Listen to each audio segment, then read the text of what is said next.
আসসালামু আলাইকুম বন্ধুরা, কেমন আছেন সবাই? আজকের ভিডিওতে আমরা ইউরোপের north Shenzhen country north Macedonia নিয়ে বেশ কিছু গুরুত্বপূর্ণ ইনফরমেশন আপনাদেরকে দিব। আমাদের অনেক ভাই কিন্তু কমেন্ট করেছেন, মূলত নর্থ ম্যাসিডোনিয়া সম্পর্কে জানতে চেয়েছেন।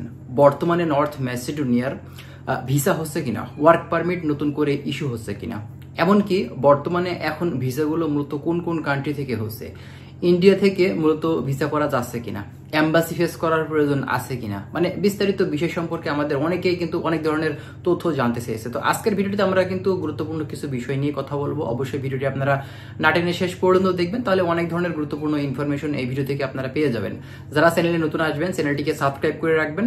আমরা নেক্সট টাইমে যখনই এই নর্থ ম্যাসিডোনিয়া সহ ইউরোপের অন্যান্য কান্ট্রিগুলো নিয়ে কথা বলবো, তখনই কিন্তু ভিডিওটির সাথে সাথে আপনাদের কাছে পৌঁছে যাবে। তাহলে চলুন কথা বেশি না বাড়িয়ে আমাদের যে মূল ভিডিও আছে আমরা সেটা স্টার্ট করি।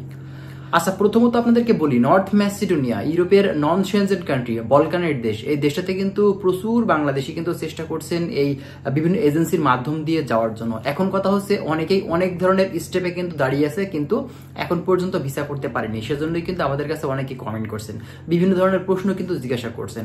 তো প্রথমত আপনাদেরকে বলি, আপনারা জানেন যে নর্থ ম্যাসিডোনিয়া ভিসা করার ক্ষেত্রে কিন্তু অবশ্যই ইন্ডিয়া থেকে করতে, মানে ইতিপূর্বে আমরা কিন্তু দেখেছি। তো এখন কোন কোন কান্ট্রি থেকে হচ্ছে, মূলত এখন কিন্তু আপনি দুবাই থেকে করতে পারবেন, এখন কিন্তু আপনি চায়না থেকে করতে পারবেন। রিসেন্টলি এক ভাইয়ের সাথে মূলত কথা হলো, তিনি কিন্তু অথরাইজেশনের মাধ্যমে আপনার চায়না থেকে ভিসাটা কিন্তু করিয়েছে। ঠিক আছে, তার ফ্লাইট কিন্তু অলরেডি হয়ে গেছে, এখন সে বর্তমানে ম্যাসিডোনিয়াতে অবস্থান করছে। কথা হলো ভাই, অনেকেই যারা বলছেন বর্তমানে এখন ভিসা নর্থ ম্যাসিডোনিয়ার দিচ্ছে না, এটা কিন্তু সম্পূর্ণটাই ভুল। অবশ্যই আপনারা শিওর থাকুন, বর্তমানে নর্থ ম্যাসিডোনিয়ার ভিসা দিচ্ছে। তবে হ্যাঁ, এটা কিন্তু সত্য, বর্তমানে আপনার ভিসার রেশিওটা কম, ভিসা কিন্তু ডেলিভারি কম দিচ্ছে, স্টিকার কিন্তু কম হচ্ছে, এটা কিন্তু সত্য কথা। এমনকি আপনার অ্যাপ্রুভালের বিষয়ে যদি বলেন, আগে আমরা দেখতাম যে অ্যাপ্রুভালটা কিন্তু খুবই অল্প সময়ে চলে আসতো, ঠিক আছে, কিন্তু এখন আবার অ্যাপ্রুভাল আসতেও কিন্তু লেট হচ্ছে। অনেকেই বলছেন, ভাই আমি অ্যাপ্রুভাল যদি পেয়ে যাই, এক্ষেত্রে ভিসা হতে আমার সময় কতদিন লাগতে পারে? অ্যাপ্রুভাল আপনি যদি পেয়ে যান, সেক্ষেত্রে 1 থেকে 1.5 মাসের ভিতরে আপনার ভিসাটা কিন্তু স্টিকার হয়ে যাবে, আপনি কিন্তু নর্থ ম্যাসিডোনিয়ার ভিসাটা পেয়ে যাবেন, এবং আপনি বাংলাদেশ থেকে বিএমইটি ম্যান পাওয়ার ক্লিয়ারেন্স করে 3 দিনের ট্রেনিং নিয়ে অবশ্যই কিন্তু এই ম্যাসিডোনিয়ার উদ্দেশ্যে আপনি কিন্তু ফ্লাই করতে পারবেন। এখন কথা হলো ভাই, আমরা বাংলাদেশ থেকে বিভিন্ন এজেন্সির কাছে যে ধরনের কথাবার্তা শুনে থাকি, যে ধরনের গল্প শুনে থাকি, মূলত এতটা পরিমাণে ভিসা কিন্তু ভাই হয় না। শুধুমাত্র নর্থ ম্যাসিডোনিয়ার ক্ষেত্রে না, আপনি ইউরোপের অন্যান্য কান্ট্রিগুলোর ক্ষেত্রেও কিন্তু একই রকম। ঠিক আছে, ইউরোপের দেশগুলো নিয়ে যতটা হাইপে মূলত আসলে এজেন্সিরা রাখে, কিন্তু এতটা পরিমাণে ভিসা কিন্তু ভাই হয় না।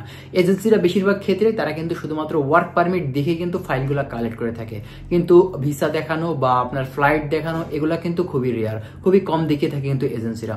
সেজন্যই আপনারা যারা নর্থ ম্যাসিডোনিয়া না, ইউরোপের যে কোনো কান্ট্রিতে ঢুকতে চাইবেন, অবশ্যই একটা ভালো এজেন্সি আগে থেকে আপনারা সিলেক্ট করবেন। কমপক্ষে 1-1 মাস সময় নেবেন দরকার পড়লে আপনি সেই এজেন্সিটা মূলত যাচাই বাছাই করার জন্য। ঠিক আছে, অবশ্যই সেই এজেন্সিটার যেন আপনার একটা রিক্রুটিং এজেন্সি হয়, এজেন্সির যেন অবশ্যই আরএল নাম্বার থাকে, এবং ইতিপূর্বে তাদের ভিসার কোনো সাকসেস আছে কিনা, তাদের মাধ্যম দিয়ে আপনার নর্থ ম্যাসিডোনিয়াতে কেউ গেছে কিনা, এইসব বিষয়গুলো আপনার একটু যাচাই বাছাই করার কিন্তু চেষ্টা করবেন, তাহলে কিন্তু আপনারাই সেফ থাকবেন। তো এখন আসি, নর্থ ম্যাসিডোনিয়ার ভিসা করতে হলে মূলত কতদিন সময় আপনাদের লাগতে পারে। দেখুন, আমরা বিগত দিনগুলোতে দেখেছি নর্থ ম্যাসিডোনিয়ার একটি পারমিট ইস্যু হতে কিন্তু অনলি 1.5 থেকে 2 মাস সময় লাগতো, এবং পরবর্তীতে বাকি যেসব কার্যক্রম আছে সেগুলো কমপ্লিট করে আপনার অনলাইন অ্যাপ্রুভাল হয়ে টোটাল দেখা যেত যে 5 থেকে 6 মাসের ভিতরেই সবকিছু কিন্তু প্রায় কমপ্লিট হয়ে যেত, যদি সঠিক নিয়মে সঠিক আপনার এজেন্সিটা যদি কাজ করে থাকে। আর যদি আপনার এজেন্সি কোনো না কোনো জায়গাতে যদি কাজ স্থগিত রাখে, বা দেখা যাচ্ছে যে আপনার কাজ না করে টেবিলে ফেলিয়ে রাখছে আপনার ফাইলটা, এক্ষেত্রে ভাই আপনার অনেক দিন সময় লেগে যাবে আপনার কাজটা হতে। ঠিক আছে, আবার অনেক এজেন্সি আছে অনেকগুলো ফাইল না হলেও কিন্তু কাজ করতে চায় না। তো যাই হোক, যদি সঠিকভাবে আপনার এজেন্সি কাজ করে থাকে, এক্ষেত্রে কিন্তু নর্থ ম্যাসিডোনিয়ার ভিসাটা করা এখন পর্যন্ত সম্ভব। আর ইন্ডিয়া যাওয়ার ক্ষেত্রে বর্তমান যেহেতু এখন ভিসা জটিলতা আছে, সেক্ষেত্রে কিন্তু আপনি অন্য কান্ট্রিতে গিয়ে কিন্তু করতে পারবেন। সেটা দুবাই থেকে হতে পারে, তারপরে আপনার চায়না থেকে হতে পারে। আপনি এম্বাসি সরাসরি ফেস করতে পারেন, অথবা আপনি অথরাইজেশনের মাধ্যমে কিন্তু এই নর্থ ম্যাসিডোনিয়ার ভিসাটা কিন্তু করতে পারবেন। এখন কথা হলো, অনেকেই বলবেন যে ভাই আমার এজেন্সি বলছে যে অথরাইজেশনের মাধ্যমে মূলত সেখান থেকে ভিসা করার কথা বলছে, ভিসা কি হবে? অবশ্যই হবে ভাই। আমরা রিসেন্টলি যে ভাইয়ের সাথে কথা বলছি, ওনারও অথরাইজেশনের মাধ্যমেই কিন্তু ভিসাটা হয়েছে। ঠিক আছে, তো এটা হচ্ছে মূলত কথা।